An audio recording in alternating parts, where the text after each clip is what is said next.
follow the money. That's what I always say. You always follow the money. Yeah. This is Follow the Money with Mitch Moss and Paulie Howard on VSiN.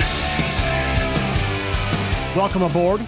It is Follow the Money here on VSiN, the Sports Betting Network. Mitch Moss along with Jonathan Von Tobel, who was in for Paulie Howard this week.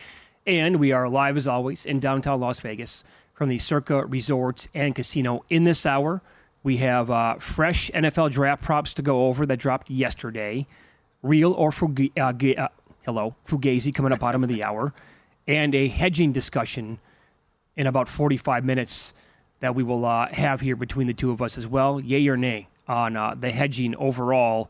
We'll begin talking NBA. The play-in games start tonight. Get a couple tomorrow night as well. We have game ones over the weekend. We have series prices. And as we talked about the Pacers and the Bucks series yesterday on the program and in the previous hour with Matt Humans briefly, that news popped right after our show ended yesterday, JVT, and that is Giannis Antetokounmpo was ruled doubtful for the game. The game one point spread, of course, came down. And when we were on the air yesterday, to win the series, the Bucks were minus 245 and the Pacers were plus 195 still at DraftKings. Obviously, because of this news, that number has since plummeted. Yeah, and we mentioned this as well yesterday. If you go back to the day that Giannis got hurt, Damian Lillard was asked about the injury because he had suffered the same injury. And Lillard said that it was about 2 weeks that it took him to recover from said injury. That puts you right like after game one, right at the start of game one for this series. And that was just a timeline that seemed pretty unrealistic that he was going to be ready. And I know a lot of people cited Giannis's weird ability to heal very well or whatever it was. I guess he can. But that's going to be tough, especially when you talk about calf injuries. I think you mentioned this yesterday. It is also a very similar calf injury that Kevin Durant tried to rush back from for the Golden State Warriors his last year there, where he eventually tore his Achilles. You don't want to rush that back because then, of course, you risk your health of your superstar in the long term. I'm not going to be surprised if he misses the game one. And Mitch, I know you get a long time off between games one and games two, but we don't even know if he's going to be available for game two. In your opinion, do you think regular season results matter come playoff time? Yeah, I think absolutely. Now, every single time, or because you can't really pick and choose, right? Right, and I think you have to look at the intricacies of it, right? So if two teams play, we'll go for example, this is smaller sample size, but Denver and Boston. Okay, I think Denver's very good. Denver beat Boston both times. Does that mean they're going to go out and sweep them, beat the crap out of the Celtics if they meet in the finals? No. But were there things that happened in those games that could totally transpire in a series when they play each other? Absolutely. So I do think you have to look at results and say, okay, how did these things transpire? Why did they transpire? And what is going to change? Because obviously, I think you're referring to they played 5 games and the Bucks are 1-4 against Indiana this season. It did not go well for Milwaukee at all. None. But there's a little bit of a difference here, right? They didn't play before Doc Rivers was head coach. They also didn't play before Pascal Siakam was a member of the Indiana Pacers. Right. So those are 2 pretty big changes for these teams. And I think for Indiana, actually, I'll start with Milwaukee because I think while we were crapping on Doc Rivers and, look, they haven't played well, he came in to fix their defense, and by all accounts, actually, he has. If you look at the defensive rating and their defensive rating in transition for opponents off of live rebounds, Mitch, their defensive rating overall has improved by 3.6 points from the Adrian Griffin era, we'll call it, and their transition defense has improved by 5.1 points since the Adrian Griffin era. They've gotten better in that regard. Okay, yes, they have. They were also pretty much rock bottom when Doc Rivers took over, so you almost by default had to get better. Now, has it gotten better to the point of where the total should be 234.5 compared to where the total was when they played in those 5 games earlier? Now, again, as you said, that was also when Tyrese Halliburton was setting the world on fire. Yep. Well, that was, and remember the other big change, which is it was also before they started calling these games differently. So not only do you have the change of they're not giving fouls anymore the way that they used to. Now it's playoff basketball, so they're generally going to stick by that regard. They allow them to play a little bit more. You mentioned the Tyrese Halliburton issue, and this is one of the big ones for me. For those who don't remember, Tyrese Halliburton had that it looked like a scary injury, actually, where he almost did the splits against, I think it was the Celtics in a matchup. He gets injured, pulls a hamstring. Before he got injured, Tyrese Halliburton, 23.8 points, 4.2 rebounds, 12.5 assists on 49.7% shooting from the floor, 40% shooting from 3. Since he's come back from that injury, 17 points per game, so essentially 7 points fewer per game, 9.4 assists. He's shooting 45% from the floor and 32% from three. That's a massive difference. And when you look at the way that Tyrese Haliburton terrorized this team, like that's the way it was in transition. He was destroying their job coverage. He was forcing you to kind of think, did we blitz him, get the ball out of his hands, whatever it is. And now, not only is he not playing at that level, the Pacers are also playing a little bit slower. They're playing more or less efficiently in transition because Pascal Siakam likes to play out of the post. He can run, but you slow it down a little bit more. You allow Siakam to do what he does. They're a little bit better defensively, but the team is different. And that's why I'm really intrigued by this series because I will be honest, if you were to tell me right now that Giannis Antetokounmpo was going to be fully healthy for game one, not at the opening price, but the market was going to move in their direction anyway, right. I was going to be tempted here to look at how cheap it got with Milwaukee and play them because I think that there are some changes that do affect the way this series potentially plays out. They're not the same teams when they met. The last time they met was January 3rd. A lot has changed since then. Think about that. They played 5 times. Yeah. The season starts late October, right? They played 5 times between then and January 3rd. We could get 12 games again of these guys. If they go 7, think about that. 12 games. Also, Haliburton, I don't think he was getting enough run at that point. He should have been in the MVP mix before he got hurt. Oh, absolutely. All those numbers you ran down, the success, the way that they controlled the pace of, and they got teams to play their style and where they were in the standings overall. He was having a remarkable season. What he meant overall to that team, in terms of overall value, he had to be considered. He wasn't nearly high enough on the list, in my opinion. And then, obviously, because of the injury, he goes down. Right now, DraftKings minus 170 on the Bucks. Yeah. And that makes sense, obviously, because you don't know if Giannis is going to play. The non-Giannis minutes have not been very good for Milwaukee. Damian Lillard does not look great as a point-of-attack defender or just in general. And I do think that, it is somewhat worrisome for that team. That game against Orlando, they needed it. They wanted to win that game. And that second, third quarter was abysmal. How about this? I've seen people kick around this idea. Giannis has turned into too much of a ball stopper on offense. And without him on the court, this is when we're truly going to have the opportunity to get Portland Dame Lillard. I mean, it could be. I think that opportunity exists. And that is kind of like the argument we talked about this on Primetime last week, which is, hey, without Giannis, Doc can kind of just let Damian Lillard be Damian Lillard. Be the man. Yes. And there's going to be some bumps and bruises. And against a really good defensive team in Orlando, when you go on the road in a must-win situation, that's kind of a tough situation to be in, right? Home court is going to be important in these kind of playoff games. But overall, allowing him to do that, and you still have good supporting pieces. Chris Middleton's going to be healthy and should be available. Bobby Portis has always played extremely well when he is asked to start and play there. I do think you have concerns do you really want to throw out Patrick Beverley as the 2 out there? I think Malik Beasley's probably a better option, but it looks like Beverley's earned his spot in the starting lineup potentially. But I would agree with that sentiment that there's that potential. And by the way, too, in the playoffs, when it's all about hunting mismatches and doing those sort of – Tyrese Haliburton's going to have to work on defense. And they're going to have to go after. They're going to go after him a lot, yep. And they're going to put him in a lot of different actions, and they're going to have to decide how they're going to attack that too if they're Indiana. So former Buck Grayson Allen, now with the Suns, they're $1.20 against the Wolves. I want to tie that in for a second here. Are the Bucks better with Damian Lillard than they would have been by keeping Drew Holiday and Grayson Allen? Yeah, well, I don't think there's any question. The answer is no, right? They probably keep those guys and they're better off. The thing that they did not see coming when they made that move was Boston swooping in and getting Drew Holiday from the Blazers. Yes. They did not anticipate that happening. And Drew Holiday just got paid, right, last week. The guy's awesome.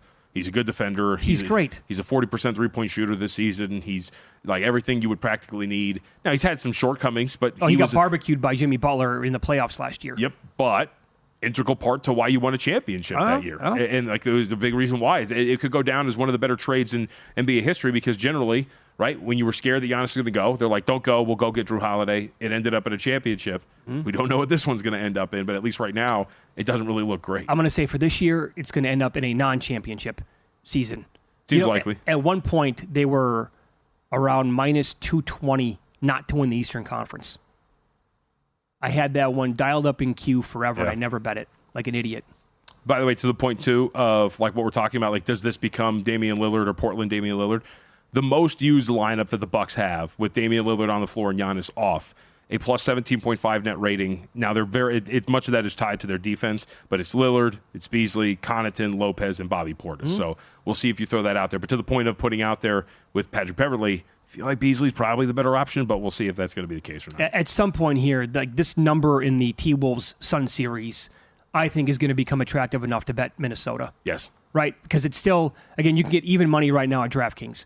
Maybe not now, but as you let this progress and maybe get another day deep into this, or 2 days before the series starts, if you can get plus 105 or plus 110, if the number would get that high, isn't that a number where you'd want to be involved on the Wolves? I would agree with that, yes. I mean, look, Phoenix has been a team that the market has just been too high on all year long. They are, and this is a good indicator of it, they have covered only 44% of their games. The market has thought this team has been something miserable. That it's not, right. And we can go back over all of the times that they've fallen flat on their face. And we were kind of expecting this. I figured that they were going to be, the price is going to be cheap for OKC if they were going to get them. And here they are, despite not having home court, despite some inconsistencies. And I get it. They've played the regular season well against Minnesota. But minus 120, I think, is pretty strong for a team that's the best defensive team in the NBA. How about the play-in tonight? Best bet on the board would be? I find it hard not to go with the Lakers. I'm going to I agree.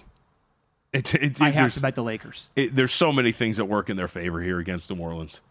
This whole idea of, and I heard this a lot, like everywhere yesterday, should they lose, then just that idea is, you're saying then they're automatically going to, in theory, beat the Warriors. Yeah. Because I'm saying that because the Warriors are favored tonight, everybody's picking them. That doesn't automatically happen. It's either single elimination against Steph Curry and the Golden State Warriors, or single elimination against a team that is 7-1 against you in the last 2 years. Yeah, that's exactly what you're picking. That's kind of between. tough. Up next, NFL draft props. A lot to get into after more opening numbers hit the board yesterday.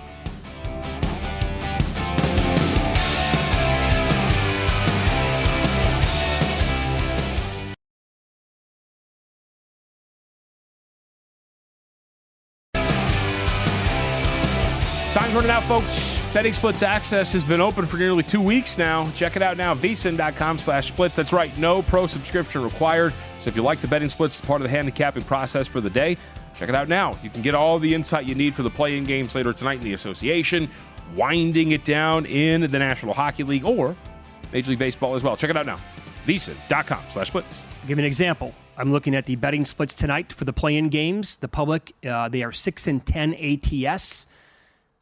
In the play-in games going back. The Lakers today at DraftKings, 69% of the handle, 74% of the bets against the Pelicans. Nice. And the Warriors have bigger numbers than that, hence that line move in the game against the Kings. They're up to 3 now at some spots, 2.5 at DK. Yep. Does it go any higher? I mean, I'm sure probably, right? By the time we get closer to tip-off, a lot of bettors come in like in the hours before tip-off and drive those things up. I think you're probably going to get Warriors across the board closing as like 3-point favorites. I was going to say, because the public will be all over the Warriors for sure in this game, right? Yeah. At what point do the Sharps buy back? Is that number certainly 3.5 they're buying back at? I mean, you got a couple 3.5s out there already in some faraway places. I would assume they'd get snatched up pretty quickly if that was the buy point. Same here. So maybe the buy point's 4, right? Maybe the ceiling of this number's 4. Maybe you're okay. If you're toggling with these numbers right now, maybe you're trying to find that out. Maybe you bump it up to 3.5 to see when you actually get some respected action coming back the other way. And the Lakers-Pelicans game now, again, DK has New Orleans -1. Some spots have the Lakers -1.5 out there tonight. I think 1.5 Lakers probably be a pretty solid close. Again, I think part of the reason why you see these picks at -1s in favor of New Orleans is the questionable status of Anthony Davis. Once he's officially ruled in, I'm pretty safe in assuming that the Lakers close at the very least as 1-point favorites. Okay. NFL draft. At DK, Joe Alt to go top 5 is +450. First non-quarterback selected is 10-1. Is there a path where that actually happens? I think it's becoming less likely by the day, but if you go first 4 picks are quarterbacks, then I think Joe Alt could cash both those tickets. If the Chargers stay at number 5, don't trade out, I think he's going to be the guy there. But now everybody is starting to have Chargers trading out, Vikings trading up, McCarthy going 5th overall. That's what I'm seeing pretty much in most mock drafts, I'll put it that way. Yeah, I'm trying to find this. I think it was Lance Zierlein who had tweeted this out to somebody last week. We brought this up on VSiN Primetime, that essentially he thinks that there might be a surprise at offensive lineman number 1. So obviously that surprise would be not Joe Alt. Okay. If that would be the case. It would be the kid that most mocks have going number 2 and basically going to the Titans, I believe, overall. Yes. Unless Alt drops to 7, and that would be the Titans taking him in theory. I mean, in theory, a surprise could also be Patriots. I'd love to see it. Right? You're just like, look, we don't have that much going on. We don't have any talent. We need to make this roster better. We're sitting at 3. We're not getting offers we like. Joe Alt, you're ours. Let's go. Yeah, we don't love the quarterbacks Yep. That are going to be available at number 3. We can address that. We have, we did that. We brought in a new quarterback in the offseason. We can get the best offensive. What if they're super high on Joe Alt? Mm-hmm. They have like clear separation between him and the other offensive lineman in the draft. And they're looking ahead and saying, we know that we're going to be bad anyway. We can get a quarterback again in next year's draft. Yeah. That is if they don't like, let's say they're assuming it's going to go Williams 1, Daniels 2. The idea here could be, we're not as high on McCarthy as people think, and we don't like Drake May. Yep. So we stay here and we take Joe Alt at 3rd overall. Can you imagine the reaction if that happens on draft night? Sure. I mean, and that changes things, right? It changes things for a team like the Chargers, who might have him circled as their top overall pick. Sure. I laid a pretty hefty price on the Titans to have their first selection be an offensive lineman. How much does that change the math there? Because theoretically, you could have a 3rd crack at it as opposed to like the 2nd, or maybe even the 1st if the Chargers do go wide receiver. That could change this entire draft, and that would be a pretty big surprise. Because then, if that happens, then you're talking about the quarterback sliding down too, right? Because if you assume, like, hey, Carolina, Washington quarterbacks, New England goes Joe Alt, Arizona wants Marvin Harrison Jr., the Chargers want whatever they want, all of a sudden you're looking at a reality where it's like, okay, now whoever the 2nd quarter or 3rd quarterback is, whether it's Jaden Daniels or Drake May, and then, of course, J.J. McCarthy, where in the world do they end up? I think Patriots are the most fascinating. I don't think I'm alone in thinking this, but like what the Patriots are at 3 and what they decide to do is the most fascinating point of the draft. Yeah, I don't think you can be surprised come next Thursday if they throw people for a loop. Right. And do something that nobody has really had so far in mock drafts. So, Station Casinos out here in Las Vegas, they've had a prop up on Dallas Turner, his draft position. It was heavily juiced to the under 9.5 at one point. Circa opened up yesterday, Turner 9.5, the under plus 120. Mm-hmm. He was favored to go over 9.5. Are the Falcons going to trade? A couple things here. Will Atlanta trade out of 8? That seems like a weird spot for teams to trade into. And if they don't, aren't they going to go defensive lineman edge at that spot? And it doesn't have to be Turner. Well, what if is there a scenario where it's not Turner or Verse going 8 overall? I don't think so, right? Because where the Falcons are, it would seem that they get the first pick of the draft in that they're going to get the first defensive player.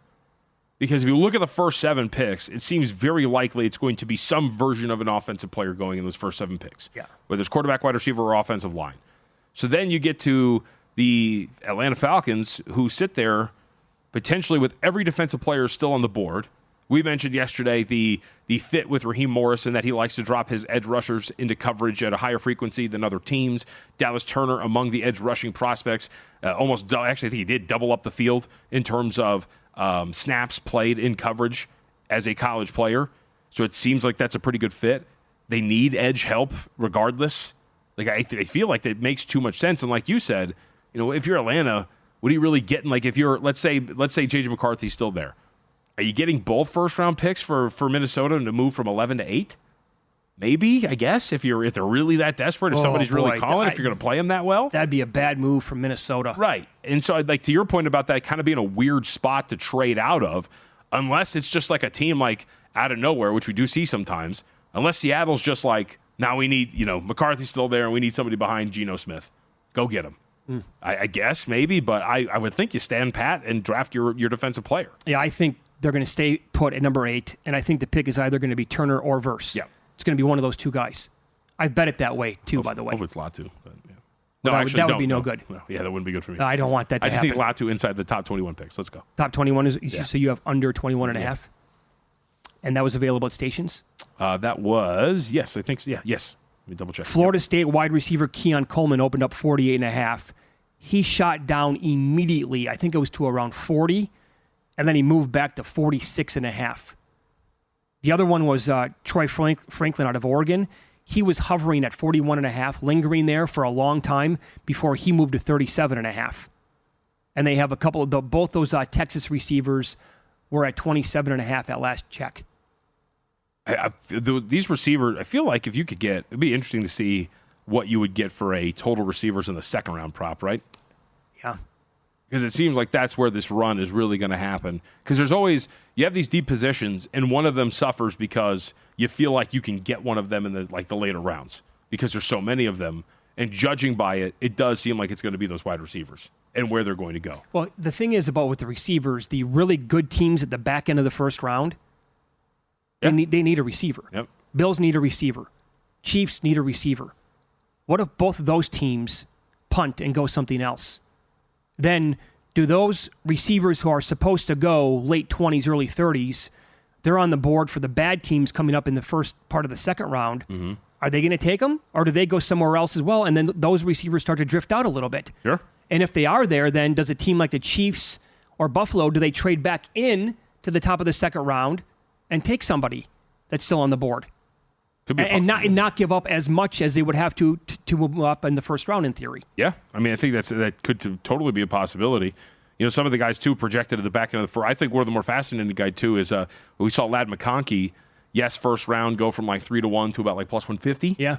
You know, and a lot of people have made the comparison, or excuse me, the fit that he works perfectly with Shanahan over there in San Francisco, and that he would be awesome for that offense. Does he sneak into the first round, or is he going to be one of these, top end second round picks for any of these teams? And of course, the teams that draft their quarterbacks, you always like to go quarterback wide receiver combo and give those two time to grow together in terms of their career. And I believe that his draft position here at Circa dropped yesterday as well.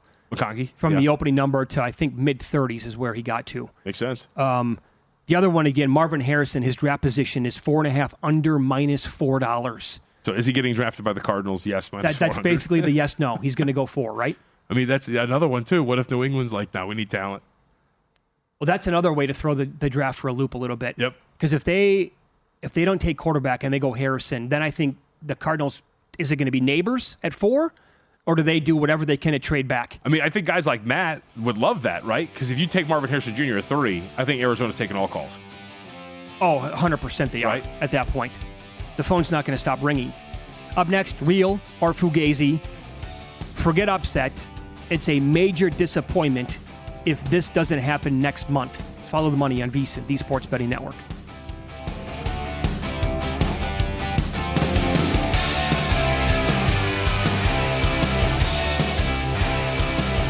Mitch Moss and Paulie Howard are here to make you a friend of ours. That would mean you were made guy. Investigating what is and isn't legit. Because that's a fugazi. All right? That's a fugazi. I looked at it for 2 seconds. Seeing through the lines to make you a better. I know you know. And I know you know I know you know. The FTM Army is being sent for. In our thing, you get sent for, you go in alive, you come out dead. And it's your best friend that does. These two wise guys would never steer you wrong. Forget about it.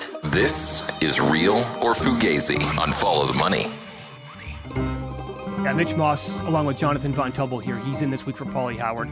You were born when? What year? 1990. Donnie Brasco was made in 1997. Oh, okay, I can watch it. Okay. So you've never heard of it, is my guess? No shot. Nothing.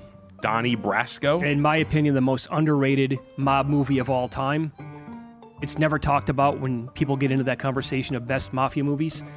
On X, let JVT know how badly he needs to watch this movie. He's at MeJVT. I'm down to watch it. Johnny Depp is incredible. Pacino's fantastic. That's Fugazi. Forget about all of that. So that's where that movie is. I don't know. Somehow it's. I've watched it probably 10 times, and it's based on a true story.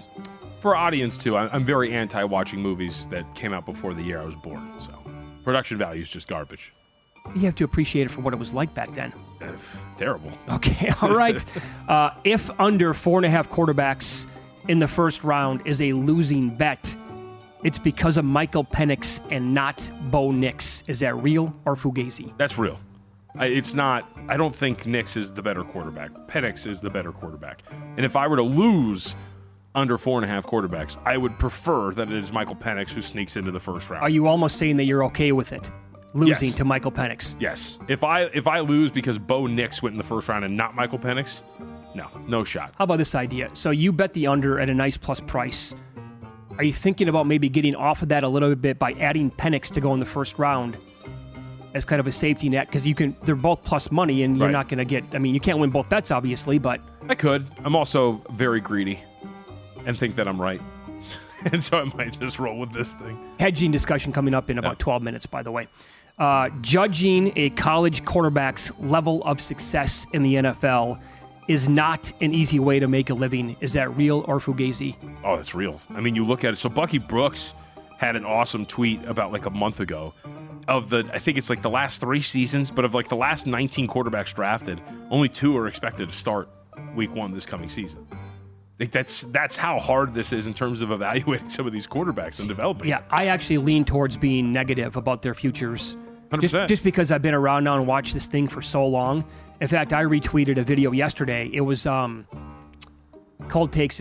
What is it called? Freezing Cold Takes. Freezing Cold Takes Yeah. on X. They did a compilation of some of the NFL draft. What was basically a montage of hot takes and opinions on ESPN and other networks over the years, and how just severely wrong they were on these quarterbacks. But, I mean, some guys are going to be really good.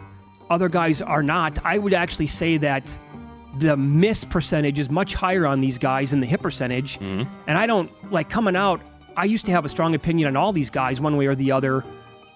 Now, if I have a strong opinion, it's going to be on a guy can't play. Not that a guy's going to be unbelievable, because I've seen it happen too often, where these can't miss prospects are rarely ever can't miss. Yeah. You know, how many guys lived up to the hype? It happens all of the time with every single one of these guys. And that's why I do think, too, we're starting to see this shift a little bit where it's like, I don't need to spend that first-round pick and try to capture this if I don't have the first overall selection. Right. Let me try to go, we'll have a second round. Let me try to go and grab these guys a little bit later. And if they develop, they develop. But if they don't, I at least drafted a stud edge rusher or an offensive lineman or a guy who's going to be there past his first contract that will help me out here. And it's much, much easier to move on from a 3rd, 4th, 5th round pick at quarterback Yeah. than it is if you take him number 1 overall, top 5, top 10, wherever that might be in the first round. And it goes back to, so I know a lot of people like the whole thought of, hey, extra year of control. It's hard to leave your team regardless. If you're a guy who's a quarterback who's going to be a signal caller, that's the franchise guy, you're going to get your contract regardless of what's going to happen. Yeah. They can slap a franchise tag or whatever it is. So I don't think that's that attractive of a caveat for the first round. If I get a guy, I'm going to sign him. I'm going to give him his money. It doesn't matter. Right. Like, would I be stunned if Caleb Williams is a flop? Yeah, I will be surprised. But is he, expected to go in there and play like Andrew Luck did when he was a prospect that was going to be can't miss, or a Peyton Manning? Those are pretty lofty expectations and a very high level for him to reach. Yep. And on the flip side, will I be surprised if Daniels, May, McCarthy, and don't work out? Not at all. In fact, I would expect it and lean that way, that they're not going to be able to translate to the NFL level. Again, because so many guys have come out with, look at what they did in college. They were unbelievable at that level. Power 5 conference, did it for 3 years, and then all of this stuff. J.J. McCarthy might turn out to be a really good pro. I'm convinced that people who are in his quarter and fighting that fight, screaming and yelling from the mountaintop, say he's got to go number 2 overall, or he's the best quarterback in this class, they want to be I told you so guy more than anything else. Oh, yeah. 100%. I've been there since the beginning. I knew. I told you. I always feel like, too, when part of your when part of your sell is, hey, he was really good in high school. It's a little Great. trouble, right? Terrific. It's like one of those, like, how is he as a player? It's like, he's a really nice guy. Yeah. Like, well, that's Like- not what I'm asking. They're trying to extrapolate small moments in time from McCarthy as the quarterback in a run-heavy offense in a situation, maybe even against bad teams in the Big Ten. Look at this play on 3rd down and 11 where McCarthy noticed the heat coming and he scrambled out and he made this throw. That's great. It happened a handful of times in the college level. Does that mean he's going to be a franchise quarterback for 10 years in the NFL? Not necessarily. By Big the way, leap, in my opinion. I also watched him almost give away the game against Maryland. No kidding. Yeah. It's a major disappointment if the Boston Celtics do not win the Eastern Conference? Real or fugazi? Oh, real. I like their win total or their loss total should be 3.5. And again, this is specifically Eastern Conference. This thing is setting up for them so nicely. Giannis is injured. They could get eliminated by the Indiana Pacers. Sure, maybe you get, I think, the heavyweight matchup. If the 76ers lose this game, win the 8 seed, Joel Embiid could go nuts. But the way this thing is setting up for them, it is, dude, ass or get off the pot. Like, this is the time. You better not mess around. The fact that you were down 3-0 last year to Miami Heat was unacceptable because you saw what happened to them in the finals. You need to get this done now this year. You're better. You have Drew Holiday. You have Kristaps Porzingis. The Eastern Conference around you, low-key kind of stinks. This thing, you better make this thing out. Absolutely. On paper, numbers-wise, they are the 2017 Warriors. Yes. And it has to show out on the court this year. And if it doesn't, if they do not come out of the Eastern Conference, what does that mean for Missoula moving forward? And then what? They're going to sign Jason Tatum and give him more than $300. They're going to have $600 million tied into Tatum and Jaylen Brown. Just gave Drew Holiday a contract. They got tons of money. Yep. No, I agree. Like this would be a massive disappointment if they don't make this thing out. Oh, it's beyond upset. Yes. Like no, and they can, but that's part of the problem. And I wrote about this in the NBA Primer, which by the way, you can check it out at vsin.com. One of the big things for them is the last 2 years. You in the postseason, you have had an extremely negative net rating in clutch time. You have not been able to operate in the postseason in these games that are within 5 points. Yeah. That's got to change. You've got to stop just taking the gun and just boom, just shooting yourself in the foot over and over and over again. Those things can't happen. With the improvements, it shouldn't. But like that's kind of why this has also been so disappointing. It's not like they've run into these buzzsaws like these great teams. No, they've run into themselves. Like that cannot happen anymore. They go into hero ball. Yep. In clutch time. It's the exact opposite of what makes the team brilliant on offense. Yep.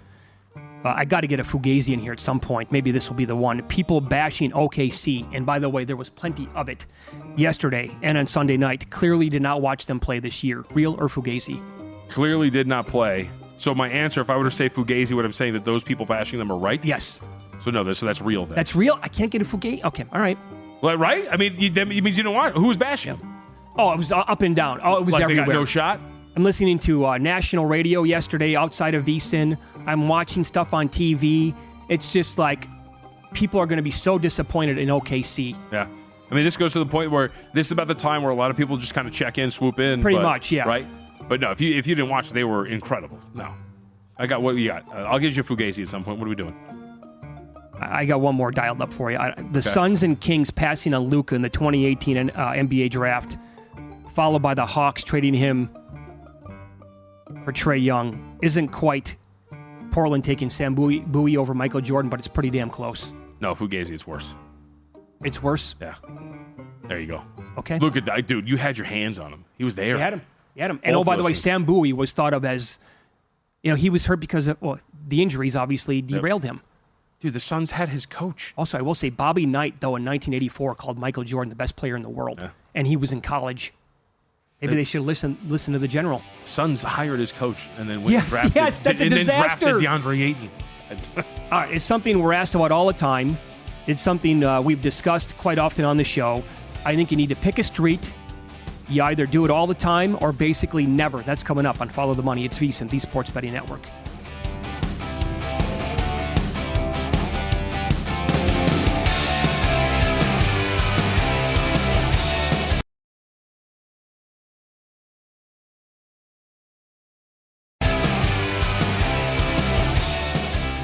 Don't miss out on any of the NBA playoff action at DraftKings Sportsbook, an official sports betting partner of the NBA. From the play-in tournament through the finals, DraftKings Sportsbook has you covered. The same game parlays, live betting, odds boosts, and much more. Download the DraftKings Sportsbook app, use code VSiN, and new customers can bet $5, get $200 in bonus bets instantly. That's code VSIN, only on DraftKings Sportsbook. The crown is yours. This is maybe the question we get more often than any other one. On this show anyway, and maybe the network overall. I can't speak for every other show, but it is basically, how do I hedge? How do I make money on this ticket? When do I hop in? When do I go the other way? We've talked about it a lot on this show. I think you have to pick a street, JVT, right? You have to decide and make a decision whether you're going to hedge at all. Mm-hmm. And that decision is, I'm going to do it almost every single time, or I'm not going to do it at all. And I know Nigel Seeley has been on this show many times, and he says hedging is for gardeners. He doesn't do it. He doesn't want to give away any edge that he thinks that he might have or any potential profit that he has on a ticket. And I respect that, and I think a lot of other pro bettors would say the same exact thing.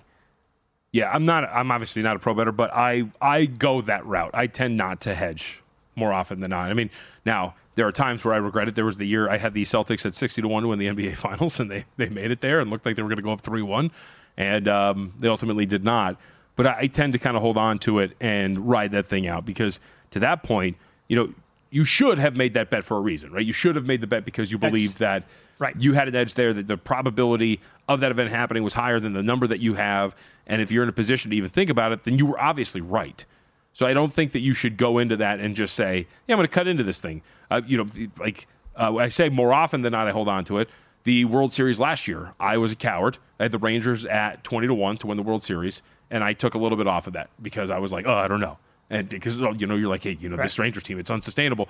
And then sure enough, they ended up winning it, and I cut into a profit that I could have had. Sure. So I also don't think that if you decide to hedge, you can't just pick and choose because right. then you can absolutely kill yourself and your bankroll because then you're going to, what happens if you decide one day you have a ticket on a future that you want to hedge on and you do hedge and that hedge costs you money, cuts into your profit and your original bet won, and then next day you have another future and you don't hedge and it doesn't, then you're right. like, well, why did I not do it? I'll give you an example. And it happened to me this past weekend.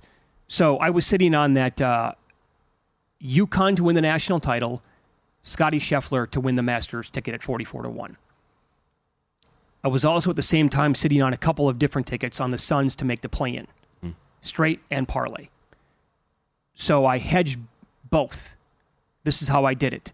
I took the no on Scotty Scheffler Saturday morning here at Circa at minus 135 for a little bit less than a third of my potential winnings there right. on the Masters bet.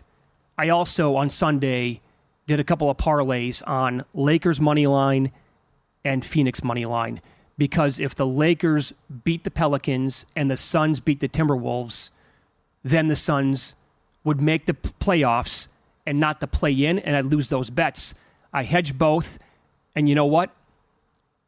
If I didn't hedge either one of them, I would have made the same money I did by hedging both. Right. So if I would have hedged only the Scheffler bet and not the Suns bet, that would have been a dumb decision because I would have given away all of that money that I won on Scheffler, or a third of it anyway, and not gotten anything back on the Suns making the play-in. So I hedged both, and it basically paid the same as me hitting the Scheffler thing. Yeah. But so that worked out, actually. It also would have worked out had I not hedged for 1 second. Right.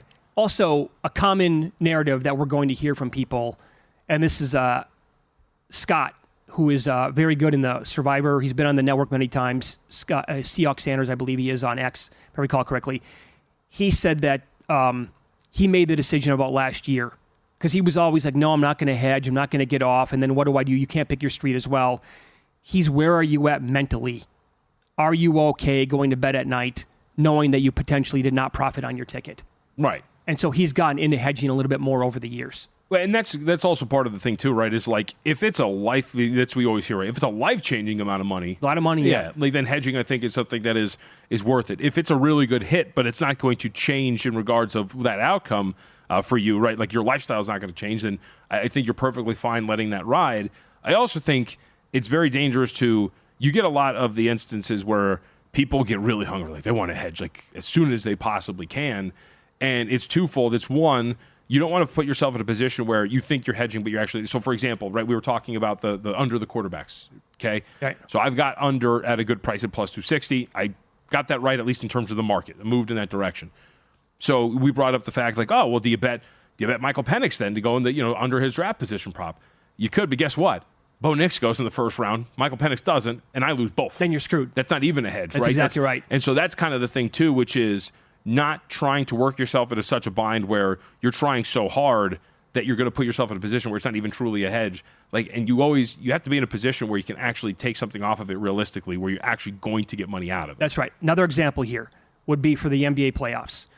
And I talked about this last June when I said the team that I got to be on this year for a future ticket was OKC, right? Mm-hmm.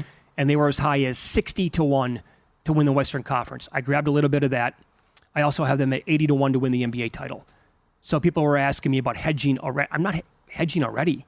You can't. First round, there's no way. You can personally if you would like. Me, there's no way I'm going to hedge that. So then I have to hedge in the first round. If they win that, then I got to hedge in the second round, and they win that, then I got to hedge. That's 3 hedges then? And depending on the percentage that you take, right? Now we're getting crazy at that point. You're talking about taking away potentially 60% of your ticket by the time you get to the event. That's exactly right. In which it could cash. It's the same thing like with me. I've got Minnesota 30-1 to win the Western Conference. Yeah, like I don't like this matchup against Phoenix. This is not the time to do that if you wanted to do it. At the very least, you would do it like the round prior, right? If you're really thinking about doing that, you could buy off like a little bit in the semifinal, and then you've got the final if they make it and see what happens.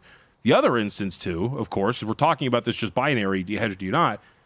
Are you sitting on it, like for Minnesota, for example, there's a reality in which they get to a Western Conference Finals, but they're still the underdog. And so what do you do there when you're talking about what the price could potentially be? Are they all those sort of things are definitely worth it, which is why people like to recommend like those certain things, instead of betting at this point right now, hey, I'm going to bet the Timberwolves now and then I can hedge off of it later. First off, you don't bet something just so you can hedge it later. The second is at this point, it's why you do these rollovers, right? Because if you're not in on Minnesota, you bet them to win this series, you bet them to win the next, then you can just pull out. Just be like, no, I'm done. I don't want to do it now. Another example would be what we recently watched in college basketball, the men and the women. So if you had a ticket on the Iowa women at like 13-1 from the season to win the whole thing, or if you had Purdue, I know Wes Reynolds here at VSiN had Purdue in the summertime at 14-1 to win. What do? I was a huge dog in the title game against South Carolina, and then UConn was a massive favorite over Purdue in the championship game. Unless you were betting those specific teams earlier on to win the title, right? Like if you bet South Carolina before the tournament started around minus 150-ish to win the title, you're not to bet them on the money line day of. And if you lose that bet, then you're giving away potentially a ton of your profits that you would have won with Iowa, or the same thing with Purdue against UConn. There's also different ways to do it. In those instances, you let it ride into the game, and then in game you find an opportunity to get out of it, which you could potentially do. But again, I think it goes back to that the way it went, it would have worked out. But UConn also could have led 18-4, and you're screwed. Right. Yep. And like for me, like that's why it goes back to what we talked about. Or you just you let it ride. Let it ride. Yeah. I know people want to lock in.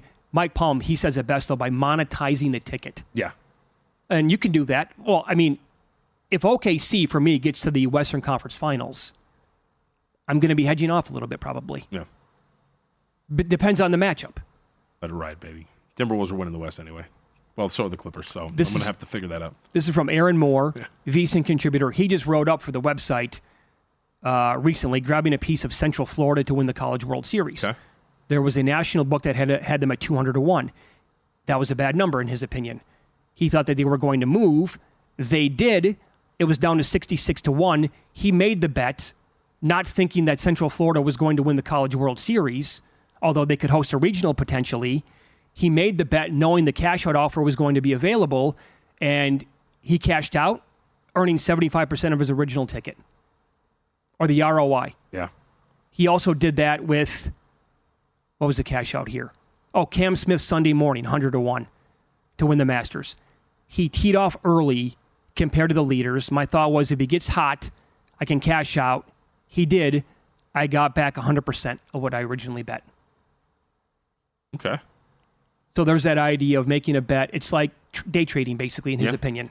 Right. And then obviously some shops have those cash out options. Out here, it's not as plentiful. No, that's what I don't understand. I'm curious, like in other jurisdictions, do you get the cash out offer on everything?